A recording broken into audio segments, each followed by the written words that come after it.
정의당 윤소아 의원이 공개한 녹취록 파장이 큽니다. 이 녹취록을 들어보면요. 청와대 민정수석실이 JTBC를 조직적으로 고발하려 했다. 이런 정황도 들어있고요. 또 최순실 씨를 귀국시킨 후에 공황장애 진단서로 구치소에서 빼내려고 했다는 의혹도 고스란히 담겨 있습니다. 이게 도대체 무슨 말들인가 싶은데 이 녹취록을 공개한 정의당 윤소아 의원 직접 연결을 해보죠. 윤 의원님 안녕하세요. 네, 안녕하세요. 그러니까 이게 누구와 누구의 대화입니까? 글쎄요.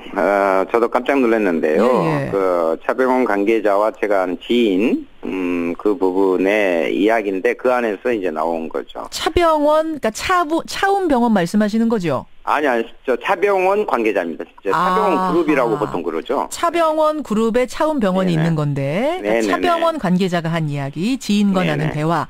자, 네. 그러면 뭐 긴 이야기 하기 전에 우선 그 녹취록의 일부를 직접 듣고 대화를 이어가겠습니다. 신원보호를 위해서 음성 변조를 했다는 점 여러분 양해를 좀 해주시고요. 들어보시죠. 이제 최순실이가 들어오기 전에 김상만이가 우리 처음에 있는 모 의사한테 전화를 걸었어요. 공황장애로 진단서를 좀 끌어줄 수 있겠느냐 라고 김상만이가 전화가 왔어요. 정신병으로 해갖고 몰아서 때리려고. 오케이. 그래 전화를 받은 의사가 무슨 얘기냐, 내가 진료를 하지 않았는데 어떻게 내가 그 진단서를 끌어주냐, 말도 안 되게 하지 마라. 전화를 끊었더니 그 다음날 최순실이가 온 거야. 근데 그거를 가만히 생각해보면 이미 그때부터 민정으로부터 사주를 받는 거야. 지금 여러분 이게 음성 변조가 돼 있어서 정확히 못 들으셨을 수 있어요. 최순실이가 들어오기 전에 자문위인 대통령 자문위 김상만이 차움에 있는 의사한테 전화를 걸어서 공황장애로 최순실 진단서를 좀 끊어줄 수 있느냐라고 부탁을 했다.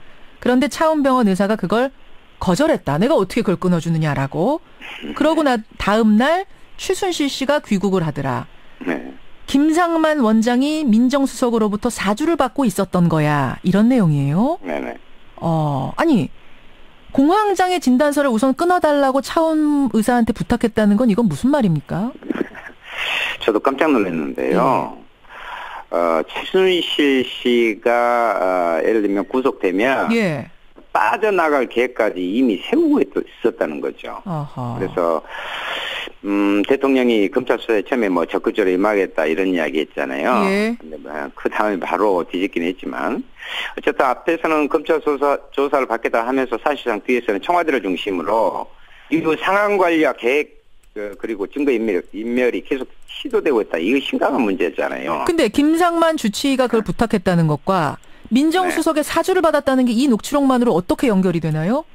거기서 쭉 보면 차병원 관계자가 민정수석이 이야기했다. 김상만에게 하는 부분들을 밝히고 있잖아요. 그러니까 무슨 말이야? 내가 어떻게 공황장애 진단서를 끊어줘라고 거절한 다음 날 최순실 씨가 그냥 귀국을 했더라. 요것만 가지고 어떻게 민정수석의 사주를 받았다라고 얘기할 수 있는 거죠? 그 전에. 예. 그 전에 김상만 씨를 통해서 그걸 끊어주라고 했는데. 예. 실제로 그것을 민정수석이 김상만 그 자문이에요. 원래 공식 명칭은. 예. 거기에 압력을 넣어서 끊어주라고 했다는 거죠. 근데 안 되니까 바로 일단 귀국하고 다음 조치를 취하려고 했던 거죠. 그러니까 그 부분까지도 녹취록에 다 담겨 있습니까? 네네. 민정수석이 김상만 자문위한테 압력을 가해서 김상만 씨가 그렇습니다. 또 차움병원 관계자한테 끊어주라고 이야기를 했다는. 네네. 그래요. 민정수석실 개입 의혹. 자, 녹취록의 다른 일부분을 더 들어보죠. 지금 문제는 이 김영재를 보호를 하려고 자꾸 차병원을 끌고 들어가는 거야. 김상만이가? 네. 내 느낌에는. 그러면 김영재하고 지금 박 대통령하고 말 못할 이야기가 있구만. 김영재가 입을 열어보면 골치 아픈 이야기가 있어. 그렇지. 그러니까 김영재를 보호해주고 있다 이거야 지금. 그렇지. 우리 주장을 하는 거지. 맞아. 그 말이네. 그 차병원 관계자가 이렇게 말합니다. 지금 문제는 김영재를 보호하려고 김상만이 자꾸 차병원을 끌고 들어가는 거야. 이렇게. 네네. 그러니까 지인이 이렇게 말해요. 그러면 김영재하고 박 대통령하고 말 못할 이야기가 있구만. 김영재가 입을 열면 머리 아픈 얘기가 있어. 그러자 차병원 관계자가 그러니까 김영재를 보호해주고 있는 거야 지금. 이렇게 말을 해요. 여기서 김영재라 하면 최순실 씨 단골병원, 그 개인 병원 성형 의원 말씀하시는 거죠. 네. 근데 여기를 보호하기 위해서 청와대 장훈인 김상만 원장이 자꾸 차움을 끌어들이는 거다. 이게 무슨 말입니까? 이걸 보면 저는 김영재 원장이 예. 정말 최순실이 다니던 성형외과 원장이라는 이유뿐인가 이런 의심을 하고 있습니다. 고작 단골병원 원장에 불과한 게 아닐 거다. 그렇게 생각하기에는 예. 김 씨가 받은 특혜와 감싸기가 너무 크다는 거예요. 특혜가. 먼저 김 씨 가족회사 두 곳이 모두 승승장구했거든요. 그 안면 성형용 리프팅 실을 생산하는 YJ 콥스 메디칼은 예. 박 대통령이 지난해 중남미, 중국, 프랑스 순방에 이렇게 동행했고요. 예. 화장품 제조사 그 존 제이콥스 있잖아요. 예. 이거 프랑스 순방에 함께했어요. 다 가족 회사죠, 김영재 의원의. 예, 특히 존 제이콥스는 그 올 2월 청와대 그 명절 선물용 화장품 있잖아요. 그렇죠. 이걸 납품했고. 예. 프랑스 순방 전후로는 신세계 면세점, 신라 면세점에 각각 입점까지 했단 말이에요. 예.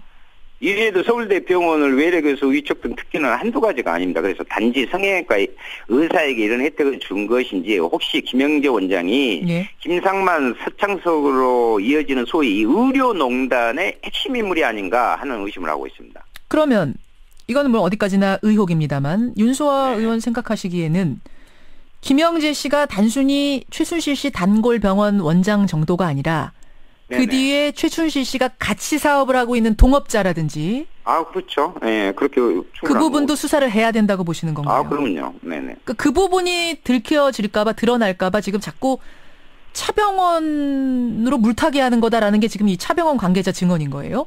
차병원 측에서 하는 이야기고요. 그러니까요. 저도 차병원도 이 부분에 좀 약간 여러 가지 어려움이 좀 있어서. 그러니까요. 예. 그러니까 차움병원 역시 뭐 지금 여러 가지로 대리 처방이니 줄기세포 주사니 네네. 의혹이 많은 게 사실이니까 사실 그 네네. 부분에 대해서는 좀 동의하기 어렵지만. 네. 근데 이 녹취록은 어떻게 확보를 하셨습니까? 어떻게요? 그런 면이 있어요. 이제 그만 말씀하셨는데, 예. 제가 2주 전에 차병원이 박근혜 정부 의료 정리와 최대 수혜자라는 보고서를 발표했고, 예. 여러 언론과 인터뷰를 했는데, 예. 혹시 그것 때문에 이런 제보가 우리에게 온 것 제보가. 아닌가 하는 의구심을 갖고 있습니다. 윤소아 의원이 이 부분에 대해서 여러 가지 주장을 하고 계시니까 예, 그래서 여러 내용이 제보를 있는데요. 받으신 거군요. 여러 내용이 있는데 전체 내용이 청와대 민정실이 관련된 부분만 지금 공개한 거죠. 그렇군요. 그러면 저간의 의혹들에다가 이 녹취록까지 놓고 판단을 해보면 지금 어떤 조사가 시급하다고 보십니까? 우선 지금 검찰이 예. 김상만 원장의 박근혜 대통령 대리 처방 의혹에 대해서만 수사를 하고 있는데요. 예. 이 의료농단을 확실히 파헤치기 위해서는 지금이라도 검찰이 김상만은 물론 김영재, 서창석 원장에 대해서 신속한 수사에 착수해야 됩니다. 청원병원도 마찬가지고요.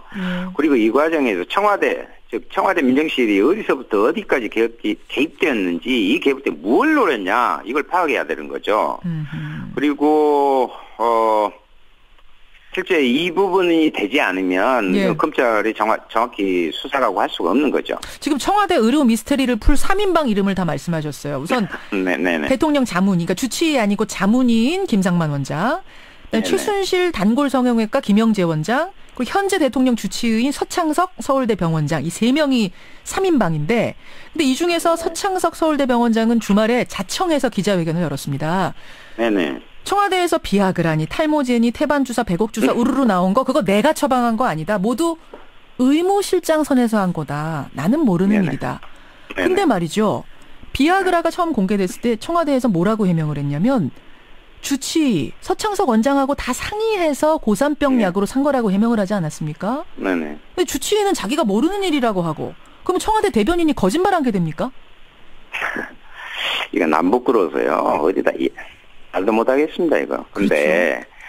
지난주에 이미 밝혔듯이 청와대 의무실의 의약품 구매 비용이 현 서울대 병원장의 서창석 주치의 시절에 급격하게, 그러니까 전임 주치의에 비해 무려 2배 가까이 늘었다는 거고요. 실제 논란이 되고 있는 비아그라, 태반주사 등이 모두 이때 구입됐어요. 예. 청와대는 뭐 근무자들의 건강관리를 구매했다고 하지만 아니 갑자기 의약품 구매가 2배 가까이 늘었는지 근무자들의 건강관리 왜 태반주사, 마늘주사 등이 필요한지 저는 이해가 되지. 아니 저는 그 부분도 이해가 되지 않습니다만 그 부분도 이해가 되지 않습니다만 지금 네네. 대변인 이야기하고 주치의 이야기가 엇갈리는 부분 둘 중에 하나는 지금 거짓말을 하고 있다는 이 부분도 굉장히 큰 문제인 것 같습니다. 만약 대변인이 거짓말로 지금 국민들한테 해명을 한 거라면 이건 굉장히 큰 문제 아닌가요? 거짓말이죠. 왜냐하면 비아그라 88.9 고산병약인 그 아스타졸정이 잘 듣지 않아서 아프리카 순방시에 고산병 예방용이자 치료용으로 구입했다고 이렇게 말했잖아요. 주치의가 처방을 해서 상의해서 구입한 거라고 분명히 했거든요. 근데 주치의는 지금 모른다는 거고. 네, 2013년 취임부터 2015년 11월까지 고산병 약의 아세타졸정을 구입한 적이 한 번도 없었어요. 근데 그 핑계를 대고 있는데 아세타졸정의 구입은요. 2015년 4월 남미 순방 이후인 2015년 12월에야 처음 이루어졌거든요. 아하. 그럼에도 고산병을 이유로 아세타졸정이 잘 안 들으니까 비아그라 88전까지 구매했다는 것 자체가 성립이 안 돼요. 예. 청와대든 서창석 원장이든 해명이 신뢰가 가지 않는 이유죠. 알겠습니다. 이 부분도 국정조사에서 다 밝혀야 될 부분이죠. 네, 밝혀야 됩니다. 예, 여기까지 오늘 말씀 듣겠습니다. 고맙습니다. 네, 고맙습니다. 정의당 윤소아 의원이었습니다.